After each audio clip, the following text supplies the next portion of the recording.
Hi நண்பர்களே, வணக்கம். இன்றைக்கி நம்ம என்ன பார்க்க போகிறோம்னு பார்த்தீங்கன்னா, 1 இயர் பேபிக்கு பிரேக்ஃபாஸ்ட் ரெசிபி தான் நம்ம பார்க்க போகிறோம். அதுக்கு என்ன பார்த்தீங்கன்னா, 4 முந்திரி பருப்பு, 4 திராட்சையை நான் மிக்ஸி ஜாரில் போட்டிருக்கேன்.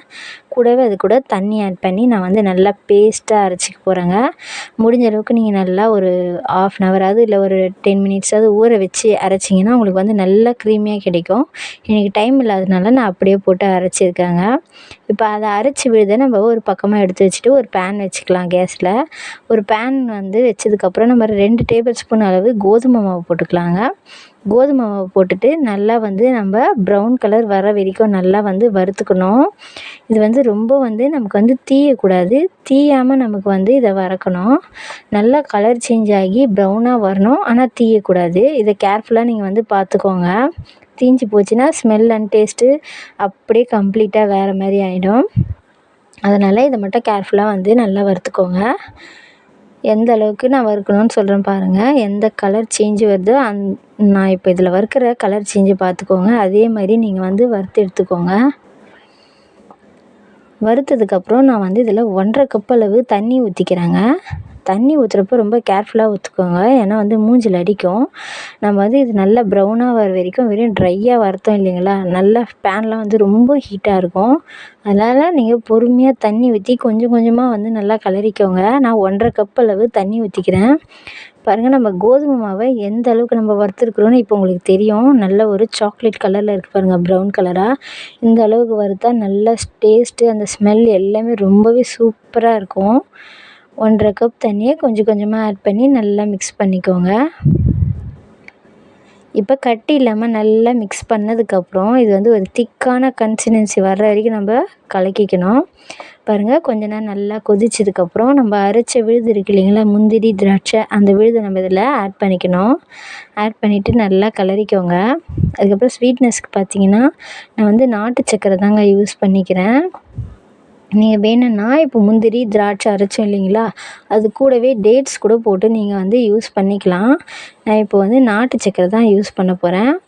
ஒரு 1/2 டேபிள் ஸ்பூன் நாட்டு சர்க்கரை போட்டுக்கிறேங்க.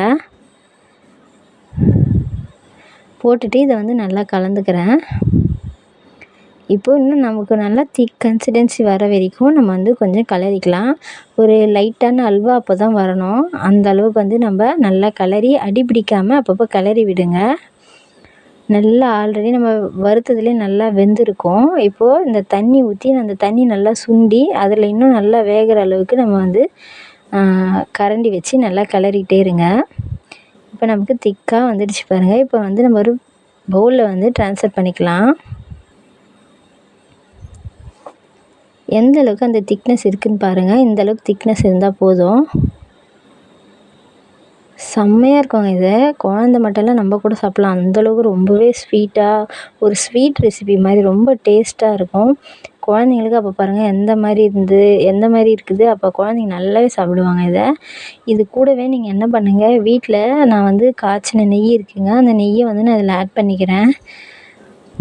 ரொம்ப வந்து அந்த ஸ்வீட்ஸுக்கும் அந்த நெய்க்கும் பார்த்திங்கன்னா ரொம்பவே சூப்பராக இருக்கும். ரொம்ப வந்து அதிகமான நம்ம ஸ்வீட் எதுவுமே போல் ஒரு 1/2 டேபிள் ஸ்பூன் நாட்டு சக்கரை மட்டும் தான் போட்டோம். நீங்கள் நாட்டு சக்கரைக்கு பதில் கூட டேட்ஸ் ஆட் பண்ணிக்கலான்னு சொல்லியிருக்கேன்.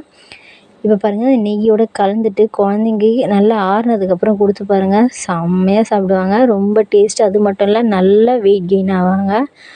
ரொம்ப சிம்பிளான ரெசிபி, ஆனால் ரொம்பவே டேஸ்ட்டாக இருக்கும். ரொம்ப வந்து டெலிஷியஸாக இருக்கும். அவ்வளோ சூப்பராக இருக்கும். நீங்கள் கண்டிப்பாக வந்து இந்த டிஷ்ஷை செஞ்சு பாருங்கள். உங்களுக்கு ரொம்ப ஈஸியாகவும் இருக்கும்.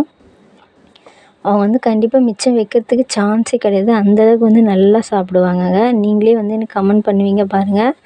அவ்வளோ சூப்பராக சாப்பிடுவாங்க. கண்டிப்பாக இதை நீங்கள் ட்ரை பண்ணுங்கள். இந்த வீடியோ உங்களுக்கு பிடிச்சிருந்ததுன்னா லைக் பண்ணுங்கள், ஷேர் பண்ணுங்கள், கமெண்ட் பண்ணுங்கள். மறக்காமல் சப்ஸ்கிரைப் பண்ணிவிடுங்க. தேங்க்யூ.